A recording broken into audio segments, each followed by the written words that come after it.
Hello and welcome to the Mint Luxury Conference. We have here with us Abanti, the Managing Director of Diageo, one of the world's largest alcohol beverage companies. Hello Abanti. We are interested in understanding, what is driving growth in the Indian market. Is it luxury? Is it premium? Is it affordable?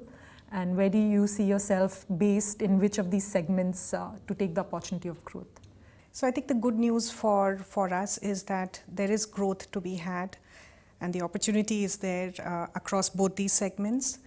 In Diageo, we use the term premium core, which is our core brands, which sit at the premium end of the market. So brands such as Smirnoff, VAT 69, Black and White, which are our Scotch brands, and Smirnoff, of course, is the world's largest vodka.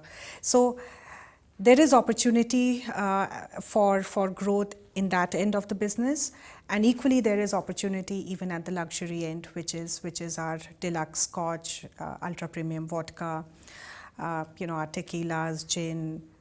Do you see Indian consumers buying that off the shelf in retail normally, or do you see them largely only buying that at duty free? No, we see that actually consumers are buying from the retail shelves in India. The Diageo India business has, the luxury end business has, grown almost 4-5-fold in the last 4 years, and that has been, that's come through from the domestic market, from the retail shelves within the market, So when we, in the coming year, what is the flavor of growth expected? Are you going to do more launches at the upper end? I think both, because as I said, the consumer opportunity is there in both spaces, because consumers are up trading irrespective of which category or which segment they are in.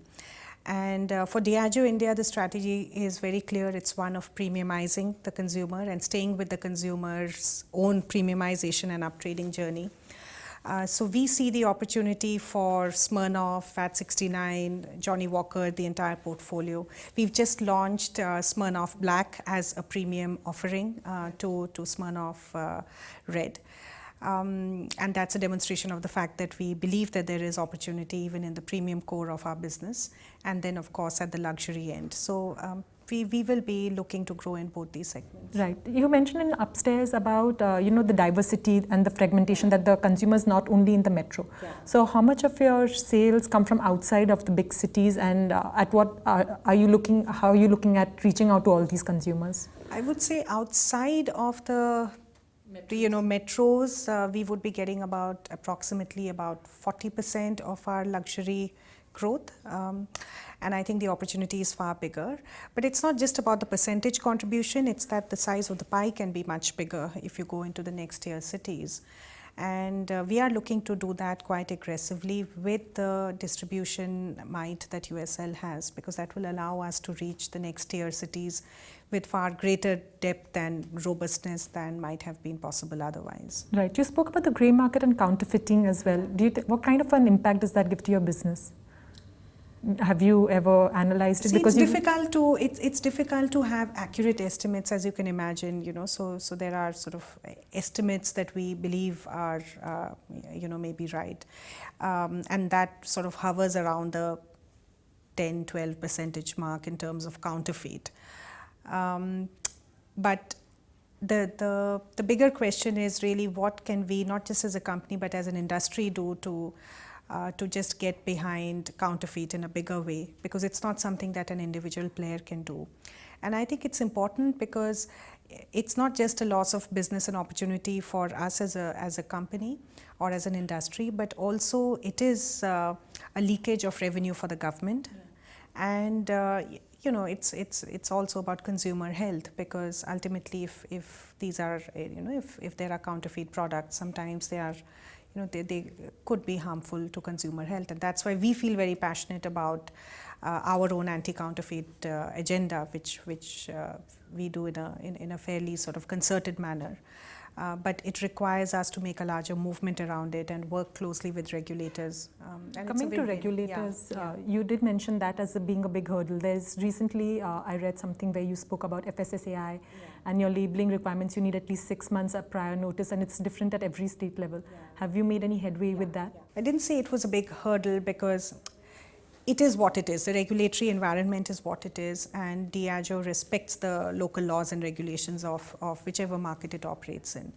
I would describe it more as a constraint and sometimes a barrier to to growth and to harnessing the opportunity that India has. In terms of the food labeling matter, I think there's been a lot of concern that's come from not just Diageo but the rest of the spirits industry, but also the larger foods industry as well. I would say that we are in a place where we will be bringing in FSSAI compliant labels shortly. But the fact is that we have had to suffer disruption in business. How much would you peg that at? And I don't have a sort of offhand number which would be accurate, but it's certainly been a disruption, and we have had to therefore work doubly hard on the rest of our portfolio, which is... So are there drinks of yours that are not available, brands not available in the market? Yeah, there are brands which are not available in certain pockets, certain SKUs, absolutely. Diwali would be a big season. Diwali is a big season, Christmas, New Year week is a big season. So it's... this situation with regard to imported brand stock is different across different brands and different markets. So you may have a particular SKU available in Delhi, but not available in Bombay, and so it all depends on where the goods have, where there was enough inventory for for demand to be serviced. But for sure, we have been impacted. There's no going away from that. One last question. Yeah. If you had to choose profitability and volume, how do you think, what would you choose? I would choose profitability anytime, because that is the only sustainable way to go behind volumes. Right. You don't make profits in a sustained way. How can you run after volumes? Right, because a lot of players play for scale. I mean, we too play for scale, but I think the question is to what extent and for how long, at the cost of... So an anecdote there, anything as to an anecdote there, what it would mean for you to do when you... So I'll tell you, so one of the things that we have done as Diageo is, consciously taken up our prices for many of our brands this year.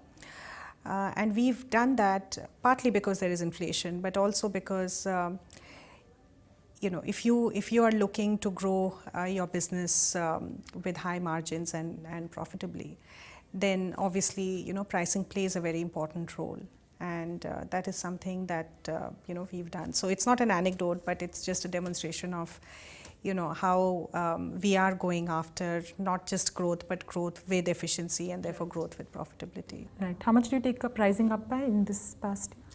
So it varies between 5 to 15% depending on the brands. Right. So now with inflation coming down, do you see that staying stable now? Yeah. So, but inflation is still running at about 7 to 8%. So we will see some more pricing. I can't comment on the future, but I can tell you what we've done now. Sure. That's good enough. Okay. Thanks so much, Abanti, for your time. Appreciate it.